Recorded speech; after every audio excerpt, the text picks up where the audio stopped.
Hey guys, welcome back to another episode of Talks with Jinesh. In today's episode, we're going to talk about the benefits of receiving the permanent residency card.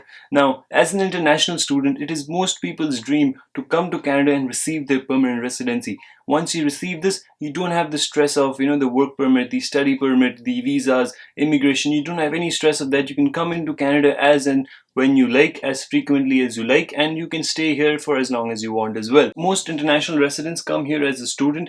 They get their study permit, they do whatever bachelor's degree or certificate course, diploma or master's. Some even come to do their PhD. I know some people also come from other countries like Iran. They already have their masters there, they've done their PhD there, but when they come to Canada, they come as a second master. They don't pursue their second PhD or whatever, they pursue their second master because it is easy to get admission into that. Besides the right to live in Canada, what are the benefits you get with your permanent residency card? Well, in this video, we're going to talk about exactly that in details. Subscribe to the channel if you haven't already and give this video a huge thumbs up. Let me know your thoughts in the comments. You're watching Talks with Jinesh. Let's get started. Number one is live, work and study from anywhere in Canada.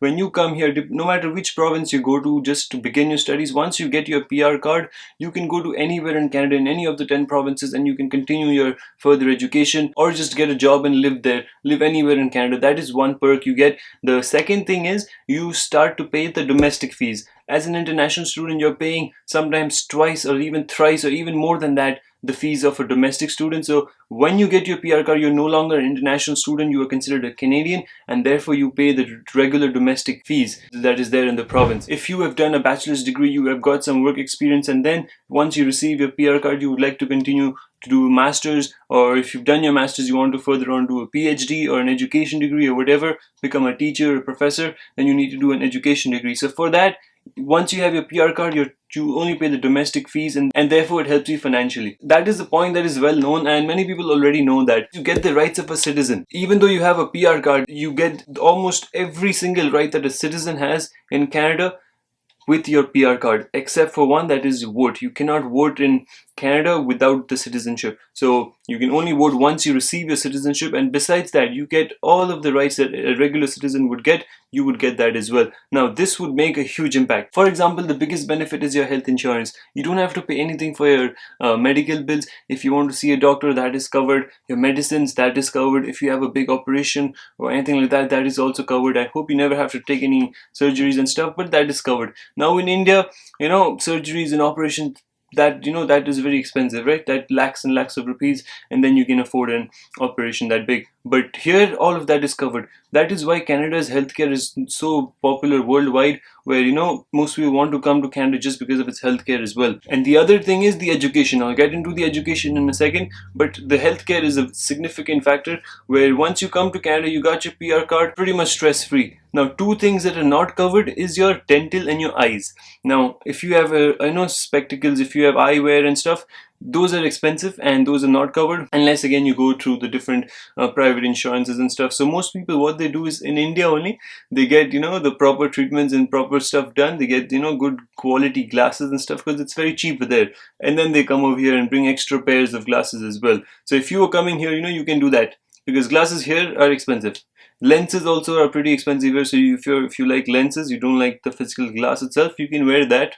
You can get that in India and then you can come here. For dental also similar thing. What most people do is once a year or so they take a trip to India, they get their teeth and everything checked, cleaned and everything done, and then they come over here. If they have to replace a tooth, it's best to do it outside in your home country because over here it's very expensive. Some people go home, get a bunch of teeth replaced to pay their tip, and then they come back, and even though they would have spent less money in all of that, including the flight tickets and everything, than what they would pay over here. Another point is the education. When you come here as an international student, you finish your graduation, you get a job, and then you settle down, you marry, have kids, and you grow your family. It's going to happen, right? One day you're going to grow your family. Your kids are going to receive free education until class 12, which is great, right? Fabulous. Kids are going to receive free education. You don't have to pay a single cent in your education. Books are covered. Some good schools, if you just have to pay, I think, a little bit of money, and your food is also covered with that. Then your books are covered, your transport, the school bus is covered, all free. You don't have to pay anything for that. So that is, I feel like that's really interesting and really cool. In India, schools are really expensive. Per year, students are being charged lakhs and lakhs of rupees, right? Whereas here, schooling is free. So that is a strong point, which attracts most people here. So you can keep that in mind as well. So there are lots of benefits for kids. No, I will not talk more about this because the channel audience right now is mostly students, so it's going to be not relevant. But you can research more information on this online. Another great benefit is the Canadian government allows you to hold a dual citizenship. So that means you can have one citizenship here and one in your home country. So if you are from India, though, India does not allow dual citizenship. So when you accept the citizenship in Canada, you have to give up your Indian passport. You have to give that up. Now, the Canadian passport, you have to hold the PR card for up to a few years, and then you are eligible to apply for the citizenship. When you get your Canadian passport, the good thing is that you have entry into many other countries, and you don't have the stress of gaining visas and transit visas and stuff when you're visiting those countries. For example, if you go to US, you're good. If you go to many European countries, you're good. Bahamas and Costa Rica and those places, you're good. Other smaller countries, you're good. But if you had another country's passport, then you have to go through the headache of getting visas, and those unnecessary headaches come up in your vacation. So that's one thing. When you get the Canadian passport, it's like a sort of a trust that you build up. So that really helps in planning a stress-free vacation. Next point is sponsor your family. So when you get here and you've done the process, you've got the degree and everything, you've got your PR in your hand, you've got the PR card, then you can also sponsor your family. So your parents, your grandparents and stuff, you can bring them over here. There's not much headache in that. There's a small fee you have to pay, I think, for per member that they're going to be dependent on you. That kind of forms and stuff you have to fill out, get the documents and everything processed. You can bring them over here. So that is really just one member of the family needs to get their PR, and that's it. Everybody can come. Another benefit is express immigration. When you come into Canada from another country, you have to go through immigration if you don't have your PR in Canada. If you have your PR, then it's very straightforward. You go and stand in the line where it says PR holders or whatever, and people, the officers, they stamp your passport, tap, and finish. You're good to go. You enter Canada easily. But if you're coming from another country and you don't have PR, if you're a student or coming on a work permit, you have to go through immigration checks, and the officers are going to talk to you and stuff. Now, that is a long process. It takes a long time, which is why most people also miss their connecting flight. Now, I've also missed my connecting flight once. But the good thing is, if you miss your connecting flight because of delays in immigration, they will put you on another flight. Most times on the next flight, depending on if there is a seat availability. You don't have to pay anything extra if you missed your flight because of immigration delays. But if you've got your PR card, is best kind. You straight away go into the line of Canadians. I'm not sure what that line is really called, but it basically means that you have your PR and you go get your passport stamped and easily enter into Canada, take your luggages and move on to your connecting flight or enter Toronto or Montreal or wherever you're going. Another great benefit is you can start a business easily when you have your PR card. If you are on work permit, what happens? Most people do jobs, 9 to 5 or whatever jobs they get, they do that, and then they save up while doing jobs a lot of money, and then they move on to start their own business or buy something ready-made. Buy a ready-made business and take over that. But now if you have your PR card, you can straight away start your business, hire people, employ them, and give jobs in the market.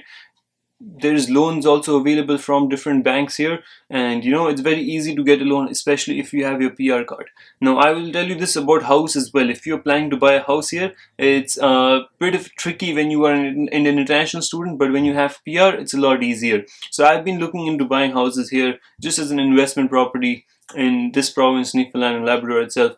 But later on, I don't know where I want to settle. So right now, I just want to get like an investment property. So I did a lot of research. I called up multiple banks. I dug into the process deeper, and I found out that if I'm getting a loan from Scotia Bank, then I have to pay 35% down payment upfront, which is a lot, right? 35% is a lot of money. If your house is $400,000, 35% is $140,000. So $140,000 giving cash is a big deal, right? Dollars is almost 80 to 85 lakhs of rupees. So coming up with that much cash, is a little bit difficult. So that's why 35% is a bit high. Now, when you have your PR card, that 35% reduces down to 5%. which is great. You only pay 5% off 400,000, which is more affordable and which is more what most students can do as well. Your house prices will increase depending on where you go, what location you get. If you get it in Toronto, it's going to be more higher. Vancouver, real estate is very high over there. In Newfoundland, it's really good. The real estate market is very hot also right now. Most people are buying properties and stuff, but it's just the current situation. And if you get a house in Newfoundland, over time it's going to increase in value because the market prices right now, it's great. Really good prices right now compared to the other places in Canada. And over time, when this place also develops and becomes a city, it is a St. John's is a city, but when it becomes more developed, then the prices in the houses here are also going to spike up. So that was the idea of getting like an investment property here. Other benefits I will tell you is from my personal experience. That's one of the benefits of having personal experience. I can share that with you. Here in Canada, you will not find pollution. Pollution is very little here. Very little means nothing. There is very little pollution compared to India. Negligible. Now in Delhi, pollution index is so high, whereas here is so little. Because the reason is we have so much of land here in Canada, so much of land and so few people to live in it. And also with the new Tesla cars and electric cars coming out, that's just going to eliminate pollution completely. You won't find much traffic at all, and especially St. John's, no traffic at all. You can go out whenever you want, wherever you want. 10-kilometer distance you will cover in 10 minutes. So it's like that. So you're always going to feel fresh outside. The winters get really cold and the summers are really nice here. But the winters get really chilly. Some parts of Canada, summers get really hot as well. But I just like heat now. I don't know why. When I come here, cold is good, but it just hurts. Like at one point, minus 10 degrees hurts, right? So summers are nice. You can turn on the AC if you have air conditioning in your house. You can turn it on, no problem. If you lose your job, the government will take care of you. Like last year during COVID, government put $2,000 in everybody's pocket. And that's one of the reasons why I could start this YouTube channel. Okay, that's it for this episode, guys. Thank you for watching. If you liked it, give it a huge thumbs up and subscribe to the channel if you haven't already. Let me know your thoughts in the comments. I will see you in the next episode.